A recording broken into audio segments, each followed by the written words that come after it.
So yeah, today I got to talk about arrays in the C programming language. An array is a fixed size collection of elements of the same data type. Think of it this way. An array is similar to a variable, but it can hold more than one value. It's a little more complex than that, but that's a good way of thinking of it.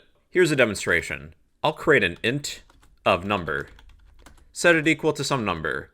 This is a variable. Well, I could convert this to be an array after the name of the variable, add a set of straight brackets, enclose any values with the set of curly braces. Then you can add more than one value, but they have to be comma separated.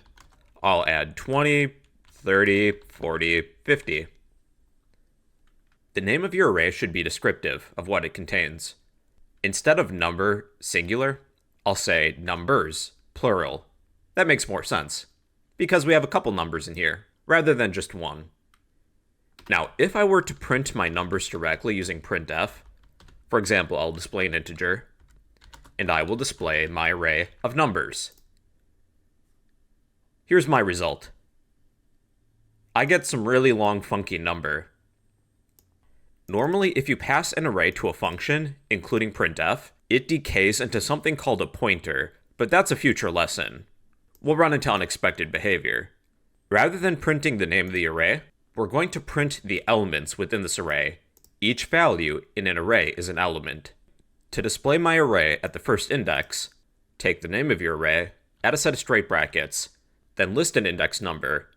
For the first element in an array, you actually use 0, because computers like to start with 0. If I were to print this, this would display 10. Numbers at index 0, that's 10. Index 1 is 20. 2 is 30, 3 is 40, 4 is 50.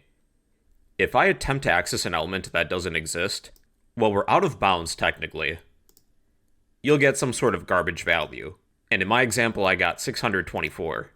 In C programming, you can go out of bounds when working with arrays. In most other programming languages, you'll encounter an error, usually some sort of index out of bounds exception.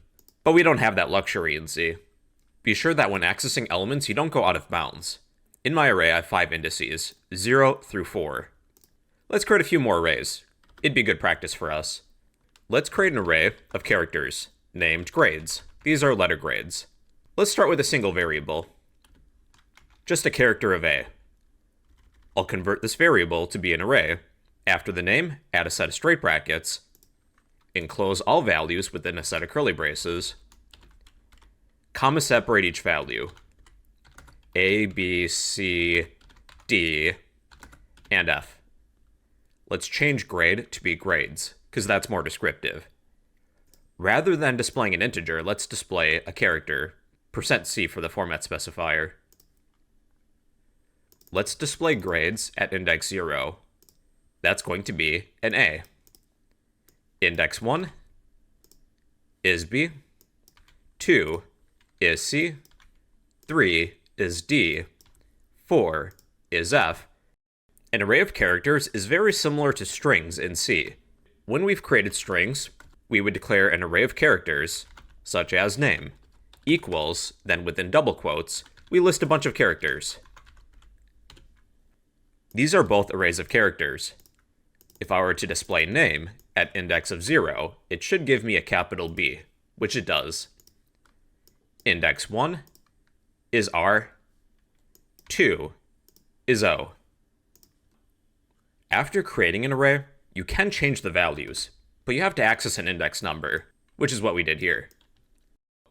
Let's display numbers at index 0.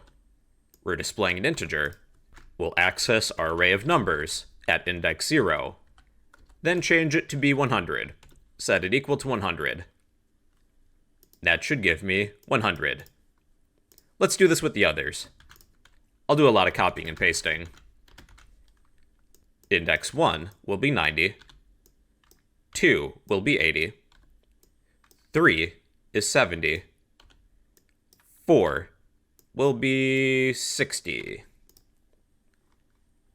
Then let's display all these. I'll add some new lines.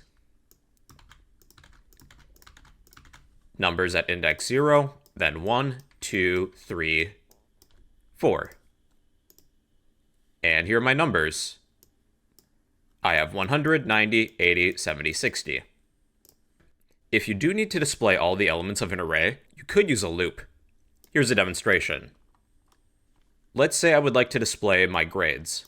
I have 5 grades within here. I need a for loop to cycle 5 times. For int I, set that equal to 0.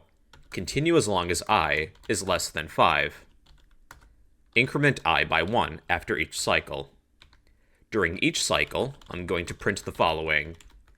We're displaying a character this time. I'll add a new line. Then display my array of grades. Rather than putting a number here such as 0, 1, or 2, we're going to use I. After each cycle of this loop is complete, we're incrementing I by 1. It'll start at 0 and stop at 4, because that's what we set the condition to be. Here's the output. I get the letters A, B, C, D, F. Rather than using a new line, let's use a space to separate each element. A, B, C, D, F. Let's display numbers. Numbers at index of I during each cycle. Oh, but we have to display an integer, not a character. There we go. 10, 20, 30, 40, 50. Let's display our name. And then we are displaying a character. Well, my name gets cut off, because we're only looping 5 times. For this for loop, I have to manually change the condition. In my name, I have, let's see how many characters. 1, 2, 3, 4, 5, 6, 7, 8. I would have to manually change this for loop. And that's a lot of work. But we display all the letters of my name. Let's go back to numbers. Let's say that I set the condition to be I is less than 5. And we're displaying an integer. What if I add a new number, such as 60? Well, we're only cycling 5 times. If I need to display the full length of the array, I would manually have to change this condition to be 6, because there's 6 elements. We have 10 through 60. Wouldn't it be nice if we can calculate automatically what the size is going to be, the size of the array? Well, there's one way in which we can do that. Here's a trick. Just for the time being, I'm going to comment out this for loop. We can use the size of function to get the size of something, whatever we pass in. I'm going to print the following 2 things. We're going to display an integer.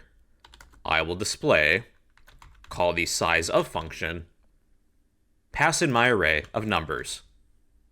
The size of function will give you the size of something in bytes. My array of numbers, it takes 24 bytes. 24 bytes of memory. Now let's get the size of one of the elements.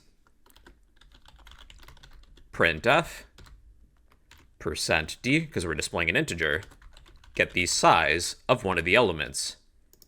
Numbers at index 0.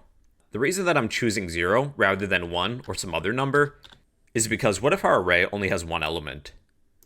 Numbers at index 1 would be out of bounds. So people go with 0. Then let's add some new lines. The size of my array is 24 bytes. The size of one of the elements is 4 bytes. If we divided the size of the array by one of the elements, that's going to give us 6. 6 elements. If I were to add another element, the size of my array should change, but the size of one of the elements is going to stay the same. Now my array is 28 bytes. The size of one of the elements is still 4 bytes. Let's change that back.